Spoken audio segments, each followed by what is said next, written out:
Hai pecinta sepak bola tanah air. Kali ini Timnas Space akan menyajikan berita pilihan untuk kalian. Di antaranya, dapatkan hasil apik di laga perdana. Erick Thohir beri tantangan ke skuad Garuda Muda. Peta kekuatan Turkmenistan bocor, Sinteyong pasang strategi senyap. Timnas Indonesia U23 masuk ke daftar tim paling produktif. Dan nama Ivan Jenner semakin harum. Jadi, simak terus berita Timnas Space selengkapnya.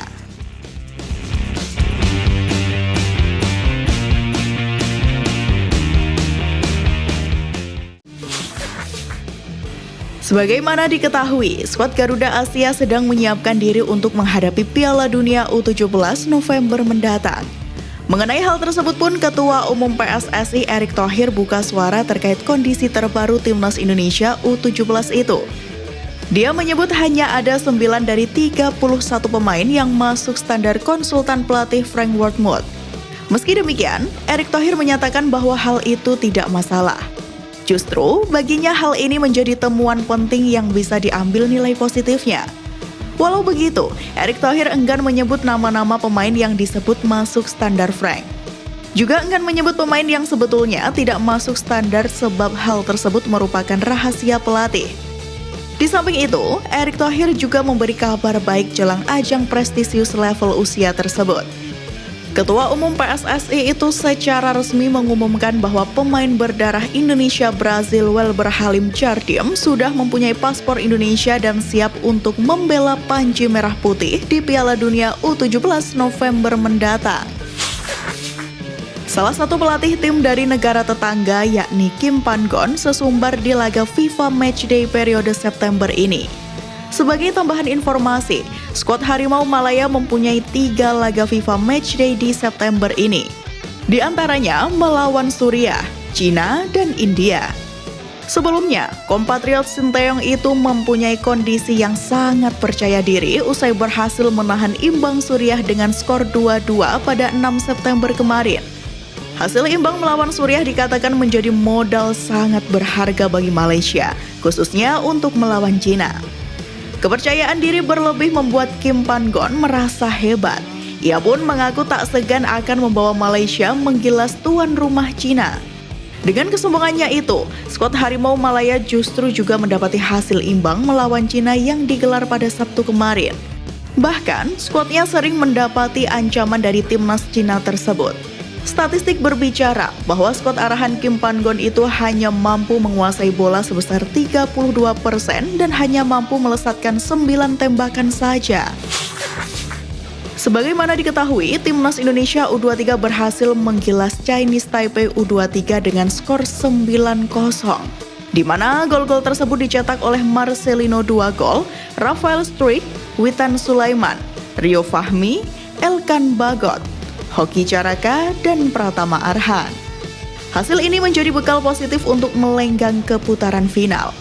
Pada papan klasemen sementara grup K, Timnas Indonesia U23 menggusur Turkmenistan U23 di puncak. Pratama Arhan dan kolega pun hanya butuh hasil imbang untuk merebut tiket ke Qatar tahun depan. Selain memperlebar peluang ke putaran final, Timnas Indonesia U23 keluar sebagai salah satu tim paling mengerikan. Anak asuh Sinteyong bahkan menjadi wakil Asia Tenggara dengan produktivitas gol paling sangar.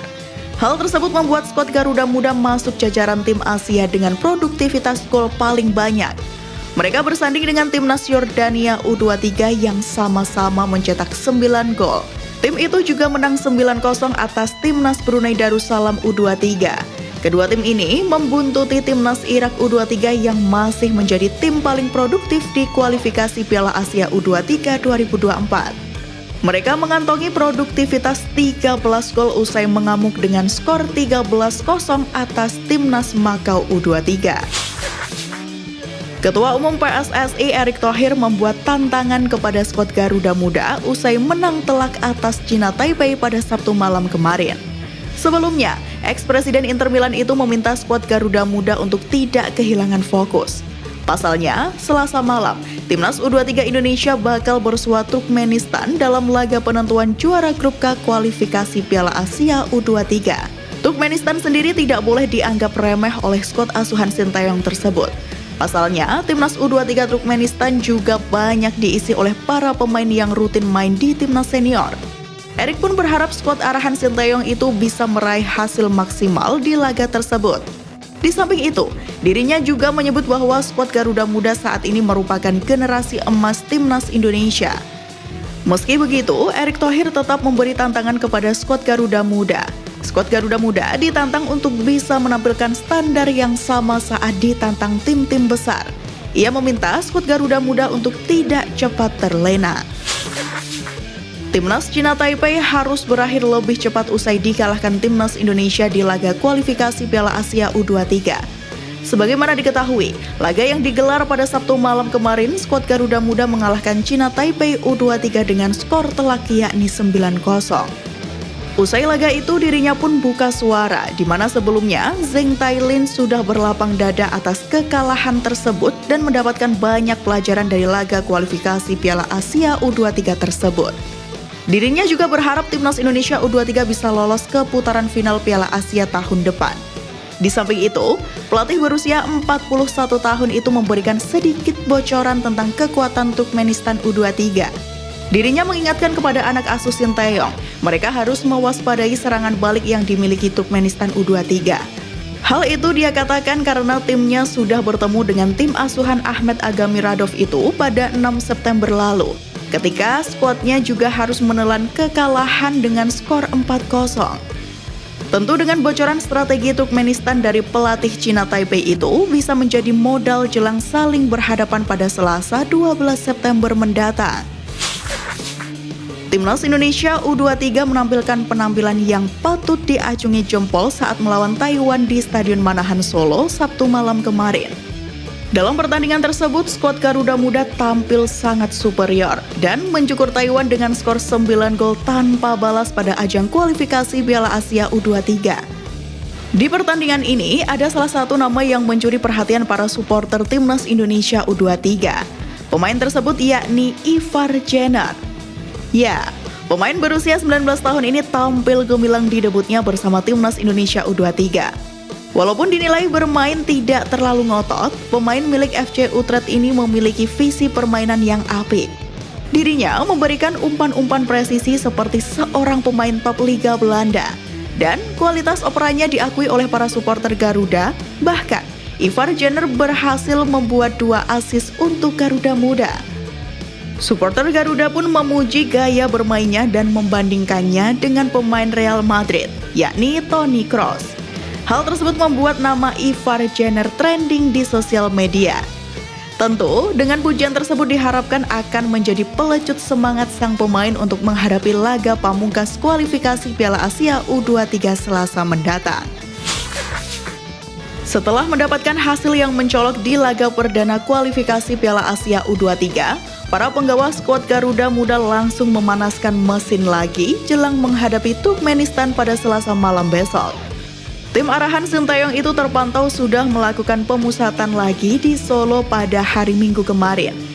Terlihat latihan tersebut berfokus untuk menjaga kondisi fisik para pemain. Sinteyong membagi skuadnya menjadi 2 tim. Para pemain yang bermain di laga kontra Taiwan U23 kemarin berlatih di gym untuk memulihkan kondisi fisiknya. Jelang laga pamungkas di kualifikasi Piala Asia U23 itu, muncul pertanyaan ke Sinteyong terkait formasi yang akan ia gunakan di laga tersebut. Namun, pelatih asal Korea Selatan itu enggan membocorkan strategi yang ia rancang, sebab dirinya tidak mau strategi yang ia racik bocor ke hadapan publik, terutama sang lawan yang akan dihadapi pada Selasa mendatang. Di samping itu, Sinteyong mengatakan timnas Turkmenistan U23 adalah lawan berat. Mereka memiliki kualitas di atas skuad Garuda Muda. Walaupun begitu, Sinteyong optimis skuad arahannya bisa mengatasi Turkmenistan di kandang sendiri. Meski di sisi lain, Turkmenistan juga diunggulkan karena memiliki waktu istirahat yang lebih panjang.